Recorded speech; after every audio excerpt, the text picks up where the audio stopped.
Anda masih bersama kami dalam Juru Bicara.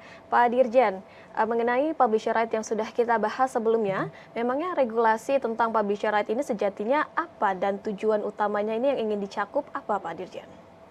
Iya, jadi publisher right ini akan mengatur ya kerjasama ataupun tanggung jawab ya kerjasama. Jadi begini, platform digital seperti Google, Facebook, YouTube begitu itu harus bertanggung jawab untuk bekerja sama dengan media di Indonesia ya untuk terciptanya jurnalisme yang berkualitas begitu.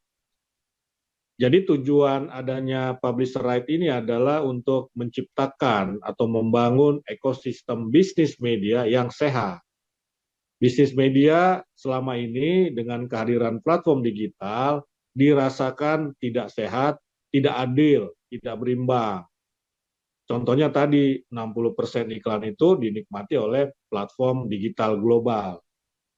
Nah, dengan adanya publisher right ini maka akan diatur ya seperti apa ekosistem bisnis media ataupun kerjasama di antara platform global dengan media di Indonesia begitu. Nah, tetapi dalam pengaturan ekosistem atau pembentukan ekosistem bisnis media yang baik ini, kita juga harus mengedepankan prinsip kebebasan pers. Ya, karena di dalam publisher right itu judulnya ya itu ada untuk jurnalisme berkualitas. Jadi ini kan terkait dengan aspek jurnalistik ya walaupun yang nanti akan diatur sebetulnya adalah aspek bisnisnya, ya aspek ekonominya bukan aspek persnya. Ya jadi tujuannya adalah bagaimana kita menciptakan ekosistem bisnis yang sehat atau istilahnya ini kita menciptakan fair playing field. Ya, fair playing field. Jadi adanya kompetisi yang sehat begitu, kompetisi yang berimbang, tidak boleh ada yang mendominasi begitu. Kira-kira seperti itu tujuan dari adanya publisher right ini. Ya, berarti secara garis besar bahwa substansi dari rancangan Perpres tersebut nantinya akan berisi mengenai kewajiban platform digital bekerja sama dengan perusahaan pers untuk mendukung jurnalisme yang berkualitas Betul. serta pelaksanaan Perpres begitu ya Pak Dirjen ya. Iya, Dan kita betul, betul. Ya. kita juga sepakat bahwa memang regulasi ini sangat penting begitu bagi ekosistem pers. Namun sebenarnya bagaimana menyeimbangkan antara kepentingan pers ini dengan kepentingan platform digital yang juga sebenarnya memiliki kepentingan sendiri, Pak Dirjen. Bagaimana cara menyeimbangkannya? Iya, jadi ya itu dengan kerjasama tadi, dengan kerjasama. Kalau kerjasama kan posisi orang yang bekerja sama ini, pihak-pihak yang bekerja sama ini kan harus setara, harus seimbang. Ya tidak boleh ada yang mendominasi.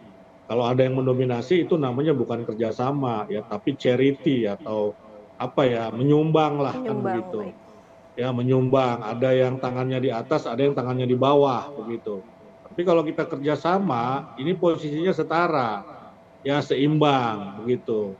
Jadi masing-masing silakan membawakan kepentingannya, tapi bagaimana kepentingan platform digital kemudian tidak melampaui, tidak mendominasi kepentingan media konvensional atau media-media di Indonesia ini. Nah, itu yang ingin kita capai. Kalau belum tercapai keseimbangan ya harus diseimbangkan begitu kan. Sebagai contoh begini, kan tidak adil ya, tidak adil misalnya media di Indonesia ini kan memproduksi berita. Ya berita itu kan diproduksi mengeluarkan ongkos untuk gaji wartawan, ya kemudian untuk asuransi wartawannya misalnya, untuk transportasi wartawannya, untuk cetaknya kalau dia media cetak begitu, untuk cost siarannya atau broadcasting cost-nya begitu. Ini kan mengeluarkan ongkos ketika media konvensional memproduksi satu berita. Sementara platform global tidak memproduksi berita, tidak mengeluarkan ongkos, hanya menyalurkannya saja, tetapi iklannya kok lebih banyak lari ke platform digital. Ini kan tidak adil, tidak fair. Nah, karena itu harus diciptakan sebuah ekosistem bisnis media melalui kerjasama yang setara, transparan, ya adil begitu antara platform digital dengan platform global. Nanti bentuknya ya silahkan disepakati. Misalnya apakah bagi hasil iklan, apakah remunerasi, apakah kompensasi, atau hal-hal atau bentuk-bentuk lain dari output dari kerjasama ini. Nah itu sebetulnya yang ingin kita capai. Silakan, semua punya kepentingan pasti. Dan kepentingan media-media di Indonesia tentu saja adalah dua ya, kepentingannya adalah nomor satu untuk jurnalisme berkualitas, ya nomor dua untuk media sustainability, untuk kelangsungan hidupnya supaya bertahan di tengah era ataupun zaman disrupsi digital sekarang ini. Ya baik, berarti dengan demikian dikatakan bahwa perlu dipastikan nih kolaborasi antara media massa dan platform digital ini, apapun bentuknya nanti harus tetap melahirkan dua arah begitu ya Pak Dirjen ya, yang saling menghidupi dan tidak timpal satu sama lain, namun ini harus saling berkolaborasi dan bekerja sama begitu. Dan kita akan kembali lagi Pak Dirjen usai jeda, kami usai jeda akan membahas mengenai pasal 7 draft rancangan Perpres Media Sustainability. Tetaplah bersama kami dalam Juru Bicara.